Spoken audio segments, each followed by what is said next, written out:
Bora lá, galera, mais um vídeo aqui do nosso canal e bora falar do Grêmio, né? Tivemos aí o clássico no Campeonato Gaúcho, Juventude e Grêmio. O jogo foi na casa do Juventude, estádio Alfredo Jaconi. Esse foi o jogo que iniciou 7h30 da noite. Grêmio chegou a abrir o placar 3-0, mas o Juventude quase buscou o empate, né? O Rodrigo Rodrigues e o Mandaca chegou a fazer 2 gols aí para a equipe do Juventude. Os gols do Grêmio foi marcado por Bitelo, Reinaldo e Bruno Alves. Hoje tivemos a presença do Luiz Soares, que hoje não marcou gol pela equipe do Grêmio. O Grêmio segue 100% no Campeonato Gaúcho. A equipe aí, 6 jogos e 6 vitórias. O Grêmio vem muito bem esse ano no Campeonato Gaúcho, né? E tá empolgando muito o torcedor. E bora acompanhar aqui, galera, mais um debate do ESPN Sport Center falando tudo sobre essa vitória do Grêmio 3-2 sobre a equipe do Juventude. Não esquece, galera, deixa seu like, se inscreve no nosso canal se você não é inscrito e ative também o sininho das notificações para você não perder nenhum vídeo aqui do nosso canal. E eu vou deixar o link na descrição. Cresce Direitos Autorais ESPN do Grupo Disney. O Inter também está jogando e não tem a mesma campanha. Então, assim, o Grêmio merece méritos, tem méritos nessa campanha. É um começo de ano interessante em termos de desempenho também. Não só, de novo, não só pelo Soares, os jogadores do meio-campo, né, os jogadores que vieram, né, o Cristaldo e o Carbadio, né, o Carbadio uruguaio, o Cristaldo argentino, compondo com o PP, como bem citou o Silas. O setor de meio campo, há ainda a dúvida de qual vai ser a dupla de zaga definitiva, porque Jeromel está machucado, o Bruno Vini está machucado, o Kahneman está jogando, o Bruno Alves agora voltou, com o Fábio e com o Reinaldo pelos lados, com o Soares, hoje o Ferreirinha foi preservado, né? O Ferreirinha que vinha numa batida grande de jogos, ele que já teve problemas físicos, musculares nas últimas temporadas, hoje descansou, o Gabriel Silva foi titular. É um Grêmio que vai... O Bitelo é um jogador de muita movimentação, um jogador de muita dinâmica, é muito bom para o Soares ter um cara como o Bitelo próximo a ele para conversar sobre o jogo, né, dentro de campo. Então, acho que é um começo de temporada interessante, assim. Acho que não é para ficar empolgadão, vai brigar lá em cima em todos os campeonatos. Acho que não é hora do gremista ter essa certeza. Mas, dentro do que podia ser o começo de ano, é um começo de ano melhor do que se esperava, bastante positivo. E se continuar se desenvolvendo assim, talvez o ano seja, de fato, mais interessante do que parecia. Então, é um bom começo do Renato e da turma lá no Grêmio. É aquela coisa, né? Estadual não vale nada, mas se tivesse, em vez do 7-0-0, tivesse 2-3-2, era imprensa batendo, vale torcida nada, batendo. Quando é bom, ninguém fala, mas quando é ruim, vira um problema. Não vale nada, mas vai perder, né? Pra ver o bronca o que que acontece. vai ser se tu não ganha esse... E ainda mais quando tiver o clássico, né? Quando a gente tiver um Grenal, aí a gente consegue ver também um pouco mais de certeza. O único título que eu tenho lá no Sul foi pelo Grêmio, o Campeonato Gaúcho. Quero nem saber, vale pra caramba. É isso aí. Ô, Silas, é uma campanha muito boa do Grêmio, um Grêmio que vem numa reformulação, como também não poderia deixar de ser. Qual é a principal diferença do Grêmio do ano passado para esse? Aquele Grêmio vinha, desde a saída do Renato, né, vinha com muitos problemas. Quando um clube gigante como o Grêmio vai para a Série B e o outro time permanece, a gente lembra que quando o Grêmio vai para a Série B, o Inter quase é campeão brasileiro. Aquela bola do Edenilson é validado aquele gol, ou seja... Ou tem o pênalti, que aí o Inter... Seria ainda muito pior. Então, e lá é como o Atlético e Cruzeiro. São estados de duas equipes e uma vive muito pendente da outra. Às vezes os caras fazem esforços que não podem, financeiros até, para poder andar junto. Então, assim, foi muito complicado para o Grêmio, né? O rebaixamento, essa luta, subiu ali também com outras equipes grandes de Série A, jogando a Série B.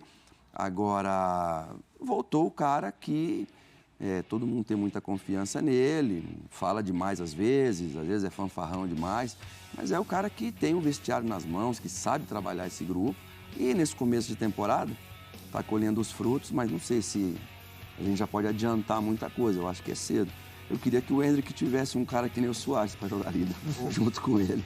O Zupa, como a Marcela sublinhou, a gente tem já tá chegando o Grenal. Sim. E a gente tem um Grêmio que começou muito bem, um Inter que ainda dá umas cambaleadas. Quanto as campanhas até aqui retratam o que você imagina que vai ser a temporada? Você vê o Grêmio à frente ou não? Para as grandes competições, assim, eles vão se encontrar em 2 competições, né? No Campeonato Brasileiro, talvez na Copa do Brasil. O Inter tem Libertadores, evidentemente o Grêmio não.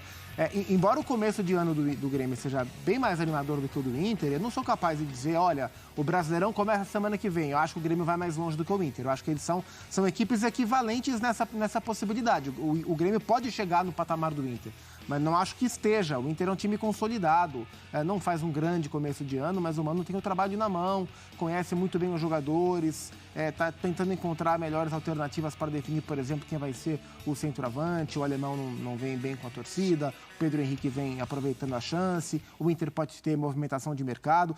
Eu acho que são times muito diferentes, porque são treinadores muito diferentes e a montagem de elenco é muito diferente porque o propósito do ano é muito diferente. O Inter vem num propósito de pé no chão, manutenção, consistência, vamos em frente. O Grêmio vem no mood, voltamos, temos que fazer um barulho, o Renato, nosso técnico, vamos no Soares e vamos nessa empolgação. Então, e até um jogo bem diferente que as duas equipes promovem. O Grêmio é um time que tenta trabalhar com a bola mais à frente, um time um pouco mais solto. O Inter é um time bem encaixadinho nas mãos do Mano. Então, e é curioso que para o Grenal, para a história do Clássico, é bem legal que eles sejam bem diferentes, porque não é só o choque de duas camisas, de duas torcidas, de duas histórias, é um choque de estilos.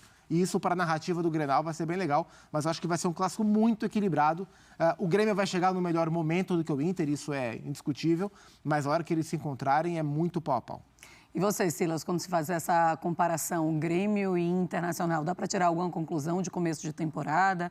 Ainda é cedo, calma. E você acredita mais em quem nessa temporada de 23, no Inter ou no Grêmio?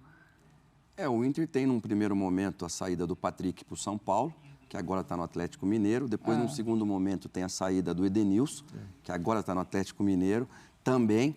Ou seja, isso tudo, o Tyson também, que teve aquela briga com o presidente, acaba saindo também, um cara que retorna para o seu clube, não sei se do coração, mas foi muito celebrada a volta dele. Então, é aquilo que o Zupa falou. Mas não era titular também, né? Mas porque também, quando chegou bem, também. Depois machucou, né? O Edenilson teve aquela coisa, quero sair, ficou meio mal com a torcida, acabou ficando por um espaço de tempo. Então, assim, eu vejo que o Inter está naquele processo, como o Zupa falou, está num momento... viveu um momento muito legal com o Mano e agora é hora de estabilizar, por quê? Vai jogar coisas mais importantes que o Grêmio. E nesse confronto aí tem o desafio do Soares, né? Ele falou que vai contar mesmo no Grenal. Então, eu acho que é isso que está todo mundo esperando agora. Você falou do Soares, a gente tem alguns números, já a coletiva do Renato Portaluppi, participativo. Soares não fez, mas estava ali. Teve um lance nos melhores momentos que alguém tinha a chance de cruzar ou para ele ou para o outro, ou para outro jogador, cruzou para outro, não deu em nada. Eu fiquei imaginando você jogar com o Soares e de repente, porque esse centroavante reclama quando a bola vem. E é o Soares falando, cara, manda a bola para cá. Ele é tão inteligente, Felipe, que ele não se adiantou para não ficar impedido. Só que o passe veio muito rápido. E a bola passa por ele. 80 minutos, um chute, o terceiro da equipe no jogo de hoje, chances criadas. 17 passes certos, lançamentos certos. À direita a gente tem o ranking dele nessa partida. E o sorridente Soares. Hoje ele, do ponto de vista individual, sorriu menos, né? Teve mais para morder do que para sorrir. Não foi um jogo de muito destaque dele. Machuca, hein? Baixa o ombro do Chiellini, que eu diga. Mas, assim, não foi uma grande atuação do Soares, assim, pelo que a gente já viu no próprio Grêmio, com seu aproveitamento. E eu acho que esse é um ponto. Para a fase de carreira que ele está, quando a gente enxerga uma grande atuação, a gente está falando de gols, porque ele é um cara dessa definição. Ele não é mais o cara para você esticar a bola e ele correr contra o zagueiro, trombar com dois, carregar por dentro e dar o passe para o outro. Inclusive hoje, no primeiro tempo principalmente, algumas bolas foram esticadas para ele correr contra zagueiros, contra lateral. E aí fica muito mais difícil para ele mesmo, porque não é o jogo dele no atual estágio de carreira, e aí ele não conseguiu se desenvolver em campo no Jacone como ele já conseguiu em outros gramados, e acho que faz parte. Tem me chamado a atenção que ele vem jogando mais do que eu imaginava. Eu esperava que ele fosse alternar mais, né? E interessante, claro que tem todo um trabalho de acompanhamento do Luis Soares, tem a própria resposta que ele dá.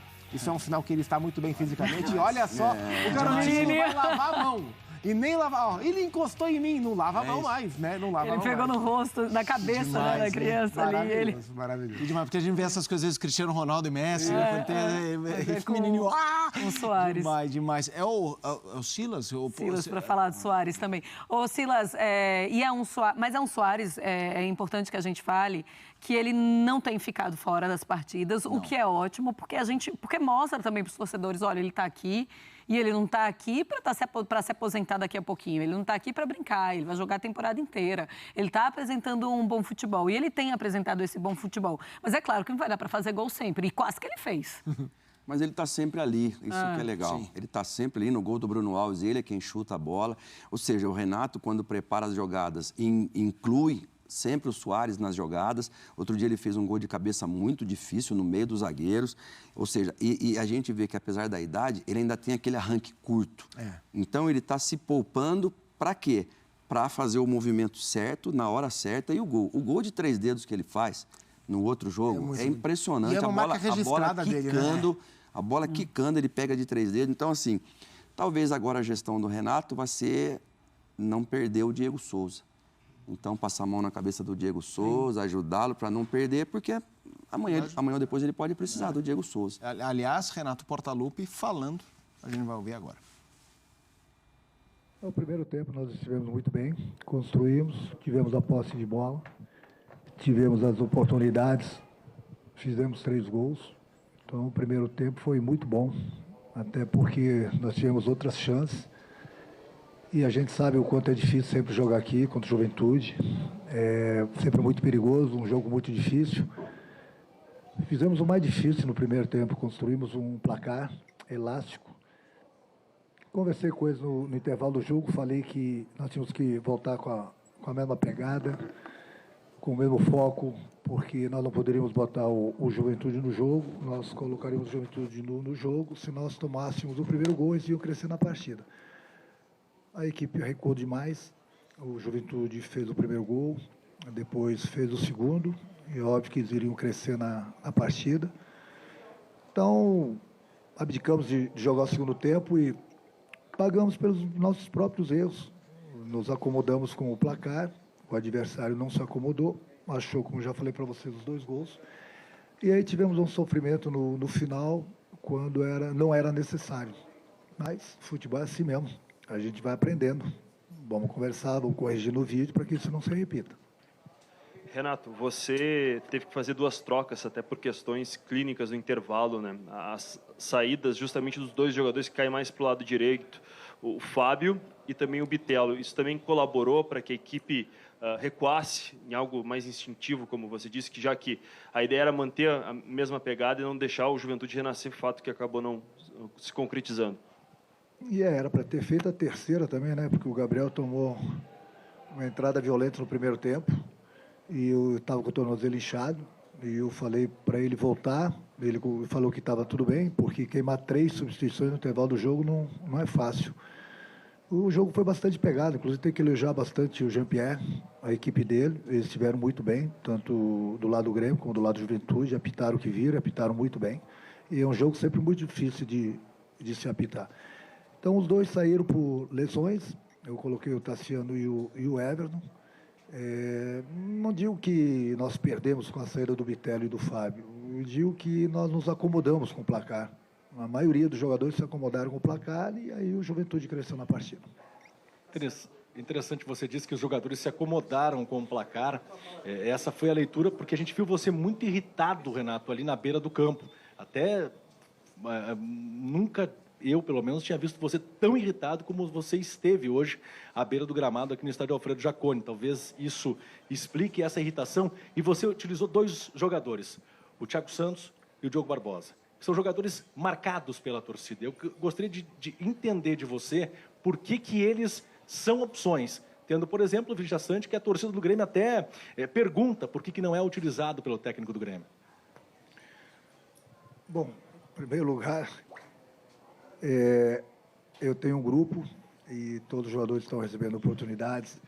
Mas vamos lá, vamos por ordem. O Diogo, o Gabriel foi até onde ele podia. Nós estávamos sofrendo uma pressão muito grande do Juventude E eu não tinha outro jogador para colocar ali, pelo lado esquerdo. É bem simples. Então, já joguei várias vezes com 2 laterais direitos, 2 laterais esquerdos. E o Diogo, querendo, é um jogador rápido. E ele fez isso, ele entrou muito bem, puxando o contra-ataque, até por falta de opção. O Thiago Santos, eu escolhi ele ao invés do Vila, porque o Thiago Santos é um jogador rápido, um jogador que é bom na bola aérea. Então, ele leva essa vantagem sobre o Vila, principalmente num jogo como hoje. E o Soares saiu no final, porque o Soares, com todo o respeito, correu bastante, tem 36 anos. Daqui 3 dias nós temos mais um jogo importante, 4h30 da tarde. É um jogador que eu tenho conversado bastante com ele. Não adianta eu deixar ele até o final e, de repente, ele sofreu uma lesão. Você vê que quando eu tirei ele, no limite, ele deu aquele último pique. Ele estava bastante cansado. Coloquei o Everton por dentro e coloquei o Gustavinho aberto lá, para que a gente pudesse ter velocidade na saída de bola. Então, essa foi a leitura. Oi? A irritação foi pelos erros, pela acomodação, pelos erros infantis que nós tivemos. Não pode acontecer. O jogo estava controlado, era só voltar e fazer a mesma coisa no primeiro tempo, mas nós deixamos o Juventude crescer, eles acharam esses 2 gols, e aquilo que eu falei, nós sofremos no final justamente por isso. Claro que eu tenho que ficar irritado, porque o jogo poderia estar bem mais tranquilo para a gente poderia ter feito o 4º gol, tivemos a oportunidade, inclusive, com o Everton. E aí nós sofremos até o final porque nós cometemos alguns erros que a gente não pode cometer. Hoje nós vencemos a partida, mas de repente esses erros aqui numa próxima partida, nós vamos ser castigados. E eu já falei para eles no vídeo de sábado, eles vão sofrer mais ainda comigo. Porque eu mostro na teoria, vou para a prática, então eu tenho toda a obrigação de cobrar deles. Porque eu mostro como eles têm que fazer dentro do campo. Quando eles fizeram no primeiro tempo, deu naquilo. 3 gols, jogaram bem. Aí o segundo tempo é aquele negócio, 3-0, o jogo está ganho, na cabeça de alguns. Aí que eu falo que teve acomodação. E aí o adversário cresceu. Por isso. Está dada a explicação ou ficou alguma dúvida? Faltou uma, Renato, da pergunta do Jason, que é em relação ao Vilha Sante. A sua escolha por ele. Nos últimos jogos você tem feito movimentos de colocar o Thiago Santos, né? O Thiago, ele entra no segundo tempo. É um cara alto, mais alto do que o Vilha Sante. Às vezes a explicação passa por aí. Mas o que o Vilha Sante não consegue te dar que o Thiago Santos está dando nesse momento e que, aparentemente, coloca o Thiago na frente nessa fila, pelo menos para entrar no time? Você não está na frente, nem atrás. Por exemplo, eu nem deveria falar, o Vila vai jogar domingo. Eu estou rodando o grupo, entendeu? Então, estou rodando, estou dando oportunidades para todo mundo. Tem muita gente no meio, muita gente de qualidade. E vocês vão me ajudar até a escolher o próprio torcedor. Estou dando oportunidade para todo mundo. Todo mundo não vai poder jogar. O Vila, eu já falei para vocês lá atrás, o Vila eu conheço ele bem, como conheço o próprio Thiago, o próprio Lucas, eu conheço o jogador. Então, estou dando mais oportunidades para as pessoas que chegaram, para eu poder conhecer melhor as características deles. E mesmo jogos, o de cara, entrando nas partidas, a gente conseguindo o nosso objetivo, gente. Eu me irritei, nós sofremos onde nós não poderíamos sofrer. As escalações, deixa comigo, esse negócio de vocês têm que parar de ficar lembrando, o torcedor não gosta desse jogador, o torcedor não gosta daquele jogador. O torcedor do Grêmio gosta do grupo do Grêmio. E eu não sou burro, de maneira alguma, em colocar um jogador que não vai ajudar a equipe do Grêmio dentro do campo. Então eu tenho um grupo. Esses jogadores talvez foram marcados lá atrás, mas esses jogadores estão nos ajudando bastante hoje. É um grupo, um time não vai jogar todos os jogos. Eu acho que é importante que toda vez que eles entram, eles tenham nos ajudado, de uma forma ou de outra. Então, vamos parar de falar, está marcado pela turma. Não duvido. Não tem mais. O torcedor do Grêmio quer ver o time ganhar. Nós temos aí 5 jogos no campeonato, nós temos 5 vitórias, mais o título. 6 jogos, 6 vitórias mais o título. O torcedor quer ganhar, ele não quer saber que ele está dentro do campo. Não tem essa, não vai por mim que não tem essa, não. Eu tenho um grupo, todo mundo está recebendo oportunidades, Vila joga domingo, é a vez dele, entendeu? Não é porque o Silvio nem deveria falar, mas ele vai jogar, ele está no bolo, ele está no grupo. É um jogador importante para a gente, como todos os outros. Renato, aqui, até sobre o meio de campo, que tu citou na resposta anterior, após a partida contra o Aimoré, vitória por 3-0, tu respondeu na coletiva que não estaria lhe agradando tanto essa formação com esses 4 jogadores no meio campo. Como tu avalia essa partida hoje contra o Juventude em relação a essa formação? E o que tu pretende daqui para frente, manter essa formação ou testar alguma outra alternativa? Bom, vocês são testemunha, né? Eu tenho testado alguma formação, como essa que você falou. Durante a partida eu tenho mexido na equipe e tenho dado oportunidades. A equipe eu não estava muito satisfeito, falei para vocês no último domingo. Hoje a equipe foi muito bem no primeiro tempo. E vocês são testemunhas disso. O Bitelo fez bem aquela função, fez gol. Entendeu? Mas são oportunidades. Eu estou testando. Agora é hora de testar. Daqui a pouco vai apertar o campeonato, não é hora mais de fazer teste. E aí praticamente vai ter uma equipe definida. Então todo mundo está tendo oportunidade por isso. Quando não joga o Bitelo saiu no intervalo do jogo hoje, entrou o Everton aí, depois o Gustavinho. Eu falei para vocês, eu volto a repetir, em 3 posições da equipe que ainda tem uma pulguinha atrás da orelha. É por isso que tenho mexido, é por isso que tenho dado oportunidades. E é o jogador que se escala. Renato, o Ferreira nem viajou para a Serra Gaúcha e antes mesmo do jogo você disse que ele acabou sentindo um certo desconforto. Na cabeça de alguns torcedores deve ter passado, talvez a temporada que o Ferreira fez no ano passado, ficou fora por conta de inúmeras lesões. Eu te pergunto quanto preocupa esse desconforto que ele teve, se ele pode ficar mais tempo fora ou talvez você já possa contar com ele no próximo domingo. Não sei, aí eu tenho que conversar com o departamento médico, né? Eu tenho conversado bastante com o Ferreira. Ele vem jogando todos os jogos, ele ficou bastante tempo, como você falou, parado o ano passado. Talvez ele esteja sentindo esse longo tempo, entendeu? Porque ele andou treinando nas férias também. Amanhã ele vai ser reavaliado.